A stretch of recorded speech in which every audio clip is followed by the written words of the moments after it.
नेर तालुक्यातील कोहळा लघु पाटबंधारे प्रकल्पामधील बुडीत क्षेत्रातील 190 रहिवासी भूखंडधारकांच्या अतिक्रमित जमिनीची मालकी दिवाणी न्यायालयाने विधिवंत मान्य केली असल्यामुळे सानुग्रहण अनुदानाचा पर्याय स्वीकारून तातडीने भरपाई देण्यात यावी असे निर्देश मृद व जलसंधारण मंत्री तथा पालकमंत्री राठोड यांनी दिले। कोहळा लघु पाटबंधारे प्रकल्पामध्ये मोजे कोहळा व पिंपळगाव काळे येथील 385 कुटुंबे बुडीत खाली गेली होती। त्यांचे पुनर्वसन करण्यात आले। त्यातील 190 कुटुंबांनी बांधलेली घरे अतिक्रमण जागेवर असल्याने भूसंपादन निवड्यांमध्ये जागेची भरपाई मिळाली नव्हती।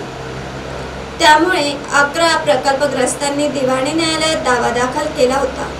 दिवाणी न्यायालयाने उपरोक्त सर्व प्रकल्पग्रस्तांनी अतिक्रमित जमिनीची मालकी मान्य करून निवड्यांमधील भरपाई रकमेमध्ये वाढ केली आहे। झालेल्या बैठकीत महसूल विभागाचे सहसचिव श्री यादव, उपसचिव श्री निकम, जिल्हाधिकारी सुदर्शन गायकवाड, दारवा उपविभागीय अधिकारी विजय सूर्यवंशी, भूखंडधारकांच्या शिष्टमंडळामध्ये प्रदीप झाडे, शिवशंकर राठोड, नरेंद्र डवरे, प्रशांत मासाळ, अमोल तंबाखे व संबंधित विभागाचे अधिकारी उपस्थित होते।